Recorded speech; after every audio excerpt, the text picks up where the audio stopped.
Hai,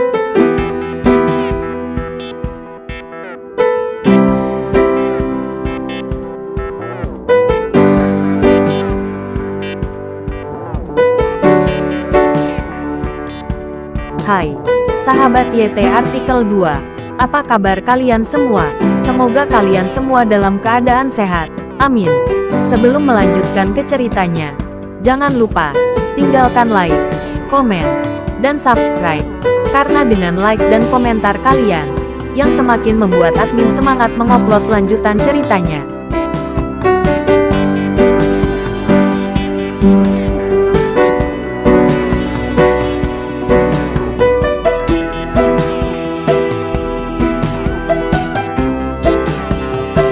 Episode 315. Kisah Aditya, anak bos besar yang berpura-pura miskin. Baru-baru ini, Kartika benar-benar kekurangan uang. Setelah putus dengan mantan pacarnya, Kartika dalam keadaan tidak berpenghasilan. Terlebih lagi, dia telah lama mengembangkan kebiasaan membelanjakan uang secara boros. Jadi bagaimana dia bisa membelanjakan uang saat dia duduk dan makan seperti ini? Berutang banyak pinjaman kecil. Untungnya dia baru-baru ini jatuh cinta dengan pria kaya seperti Ucok, dan Kartika merasa dia bisa hidup mewah lagi. Tapi bagaimanapun, saya belum mengenal Ucok untuk waktu yang singkat. Selain memberinya Porsche ini, Ucok tidak memberinya banyak uang. Jadi Kartika hanya ingin menghabiskan lebih banyak uang setelah mendengar nasihat Kurniawan. Dia merasa kesempatan itu telah tiba sekarang. Segera, Kartika kembali ke kota Manado. Langsung ke rumah Aditya. Kartika masih sangat gugup. Dia takut pergi ke rumah Aditya. Setelah mengetuk pintu, Dahlia membuka pintu. "Bibi, apakah kamu sendirian di rumah?" Kartika melihat ke sekeliling ruangan, bertanya pada Dahlia. Dahlia tinggal di rumah tanpa melakukan apa-apa, dan melihat Kartika datang tiba-tiba, dia cukup bingung. "Kartika, mengapa kamu tergesa-gesa? Apakah kamu menganggur?" Dahlia bertanya pada Kartika dengan marah. Sudah bersiap di dalam hatinya. Karena terakhir kali Kartika dan Nurul datang berkunjung dan meminta Aditya untuk memberikan uang pada mereka, Dahlia tidak menyambut orang-orang seperti itu. Kartika tidak peduli dengan sikap Dahlia, selama dia bisa mencapai tujuannya. "Bibi, apakah Aditya dan Farah belum kembali?" Kartika bertanya lagi hanya untuk berjaga-jaga. "Tidak kembali." "Kartika, ada apa?" "Hehe, Bibi, aku merasa tidak nyaman dengan beberapa kata kemarin, dan aku ingin mengobrol denganmu," kata Kartika kepada Dahlia sambil tersenyum. "Oh, kalau begitu katakan saja padaku.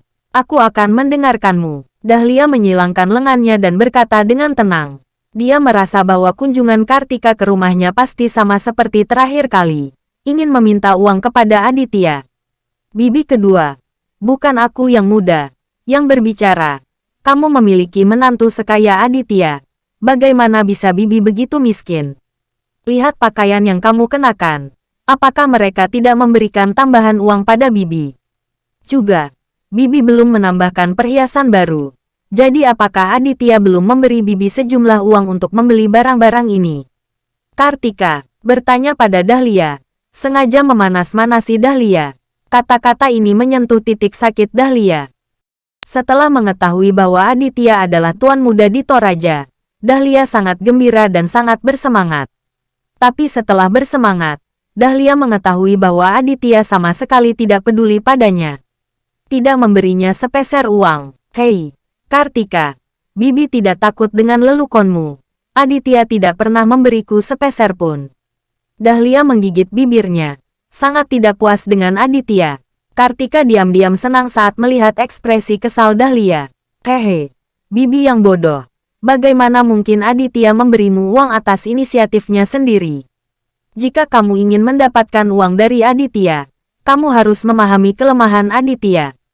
Kartika terkikik murahan. Bagaimana cara mengetahui kelemahannya? Dahlia menjadi tertarik saat mendengarnya, dan menatap Kartika dengan penuh semangat. "Bibi kedua, dengarkan aku. Selama kamu melakukan apa yang aku katakan, aku jamin Aditya akan dengan patuh membelanjakan uang apapun yang kita inginkan." Kartika berbaring di samping telinga Dahlia.